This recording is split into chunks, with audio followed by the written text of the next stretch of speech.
അന്തസ്സായി തൊഴിലെടുക്കുന്ന കുടുംബം നോക്കുന്ന സ്ത്രീകളെ ഇങ്ങനെ അപമാനിക്കേണ്ട കാര്യം UDF സർക്കാരിനുണ്ടോ?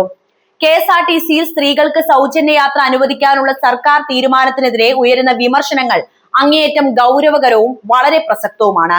സാമ്പത്തികമായി ഏറെ പിന്നാക്കം നിൽക്കുന്ന ഒരു പൊതുമേഖലാ സ്ഥാപനത്തിന് മേൽ ഇത്തരം ഒരു ഭാരം അടിച്ചേൽപ്പിക്കുന്നത് സ്ഥാപനത്തിന്റെ നിലനിൽപ്പിനെ തന്നെ പ്രതികൂലമായി ബാധിക്കുമെന്ന കാര്യത്തിൽ യാതൊരുവിധ സംശയവുമില്ല. KSRTCയുടെ സാമ്പത്തിക അടിത്തറയെ തകർക്കുന്നതും ഒപ്പം തന്നെ സ്ത്രീകളുടെ ആത്മാഭിമാനത്തെ ചോദ്യം ചെയ്യുന്നതുമായ ഒരു തീരുമാനമായിട്ടാണ് KSRTCയിലെ സ്ത്രീകൾക്ക് അനുവദിച്ച സൗജന്യ യാത്രയെ പലരും നോക്കിക്കാണുന്നത്. വരുമാനമുള്ളവരും ഉന്നത ജോലിയിൽ ഏർപ്പെട്ടിരിക്കുന്നവരുമായ സ്ത്രീകളെ പോലും ഇത്തരം സൗജന്യങ്ങളുടെ ഗുണഭോക്താക്കളാക്കി മാറ്റുന്നത് അശാസ്ത്രീയമായ ഒരു സാമൂഹിക നീതി സങ്കല്പം തന്നെയാണ്. KSRTCയുടെ സാമ്പത്തിക പ്രതിസന്ധി വർഷങ്ങളായി തുടരുന്ന ഒരു യാഥാർത്ഥ്യമാണല്ലോ.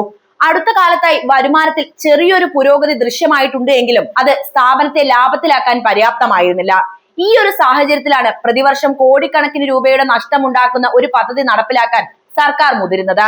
മുഴുവൻ ബസ്സുകളിലും സൗജന്യ യാത്ര നടപ്പിലാക്കിയാൽ 100-ലധികം കോടി രൂപയുടെ ബാധ്യതയാണ് സ്ഥാപനത്തിന് നേരിടേണ്ടി വരിക. ഓർഡിനറി ബസ്സുകളിൽ മാത്രമായി ചുരുക്കിയാൽ പോലും വലിയ തുക നഷ്ടമാകും. ശമ്പളവും പെൻഷനും തമ്മിൽ സാമ്പത്തികമായി ബന്ധമില്ലെന്ന് സർക്കാർ വാദിക്കുന്നുണ്ട് എങ്കിലും വരുമാന മാർഗങ്ങൾ ഇല്ലാതാകുമ്പോൾ ശമ്പളം മുടങ്ങുന്ന സ്ഥിതിവിശേഷം വീണ്ടും ഉണ്ടാകാൻ വഴിയൊരുക്കും. സർക്കാരിന്റെ പ്രത്യേക പദ്ധതിയാണെന്ന് പറയുമ്പോഴും ഈ നഷ്ടം നികത്താൻ സർക്കാർ കൃത്യമായി പണം അനുവദിക്കുമോ എന്നതിൽ ജീവനക്കാർക്കും വലിയ ആശങ്കകളുണ്ട്. അഭിമാനത്തിന്റെ പ്രശ്നം ഇവിടെ വളരെ നിർണായകമാണ്. ജോലിക്ക് പോകുന്നവരും വരുമാനമുള്ളവരുമായ സ്ത്രീകൾക്ക് ഇത്തരം സൗജന്യങ്ങൾ ആവശ്യമേ ഇല്ല. ഇത് യഥാർത്ഥത്തിൽ അവരെ ബഹുമാനിക്കുന്നതിന് പകരം അവർക്ക് സൗജന്യം ആവശ്യമുള്ളവരാണ് എന്ന പ്രതീതിയാണ് സൃഷ്ടിക്കുന്നത്. തുല്യനീതിക്കും സ്ത്രീ ശാക്തീകരണത്തിനും വേണ്ടി വാദിക്കുമ്പോൾ തന്നെ ഇത്തരം സൗജന്യങ്ങൾ അവരുടെ സ്വയം പര്യാപ്തതയെയും അഭിമാനത്തെയും വ്രണപ്പെടുത്തുന്നുണ്ട് എന്ന യാഥാർത്ഥ്യം ഞാൻ പറയുകയാണ്. ബാങ്കിലോ സ്കൂളിലോ മറ്റു ഉദ്യോഗങ്ങളിലോ ജോലി ചെയ്യുന്ന സ്ത്രീകൾ തങ്ങളുടെ യാത്രയ്ക്കുള്ള കൂലി നൽകാൻ സന്നദ്ധര് തന്നെയാണ്.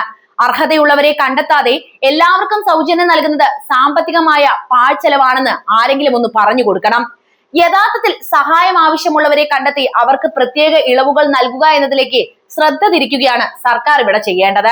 KSRTCയെ ലാഭത്തിലാക്കാൻ ശ്രമിക്കുന്നതിനിടയിൽ ഇത്തരം ഒരു പരിഷ്കാരം നടപ്പിലാക്കുന്നത് ഒട്ടും യുക്തിസഹമല്ല. സ്ഥാപനത്തിന്റെ വരുമാന മാർഗങ്ങൾ വെട്ടിക്കുറയ്ക്കുന്നത് ദീർഘകാലാടിസ്ഥാനത്തിൽ KSRTCയെ വീണ്ടും തകർച്ചയിലേക്ക് തന്നെ തള്ളിവിടും. സർക്കാർ സബ്സിഡി നൽകുമെന്ന വാഗ്ദാനം ചരിത്രത്തിൽ പലപ്പോഴും പാലിക്കപ്പെടാതെ പോയിട്ടുണ്ട് എന്നുകൂടി ഞാൻ ഓർമ്മിപ്പിക്കുകയാണ്. അതുകൊണ്ട് തന്നെ ജീവനക്കാരും പൊതുജനങ്ങളും ഈ തീരുമാനത്തെ വലിയ ആശങ്കയോടെ തന്നെയാണ് നോക്കിക്കാണുന്നത്. മൊത്തത്തിൽ നോക്കുമ്പോൾ ഇത് KSRTCയുടെ തകർച്ചയെ വേഗത്തിലാക്കാനും പൊതുഖജനാവിന് വലിയ ഭാരമായി മാറാനും മാത്രമേ സഹായിക്കുകയുള്ളൂ. അശാസ്ത്രീയമായ സൗജന്യങ്ങളെക്കാൾ KSRTCയുടെ അടിസ്ഥാന സൗകര്യങ്ങൾ മെച്ചപ്പെടുത്തുന്നതിനും കൂടുതൽ ബസ്സുകൾ നിരത്തിൽ ഇറക്കുന്നതിനുമാണ് സർക്കാർ ഇപ്പോൾ മുൻഗണന നൽകേണ്ടത്. അല്ലാതെ ജോലിക്ക് പോകുന്ന അഭിമാനമുള്ള സ്ത്രീകൾക്ക് സൗജന്യം നൽകേണ്ട ആവശ്യമുണ്ടെന്ന് എനിക്ക് തോന്നുന്നില്ല. നിങ്ങളുടെ അഭിപ്രായം എന്തായാലും കമന്റ് ബോക്സിൽ എഴുതുമല്ലോ.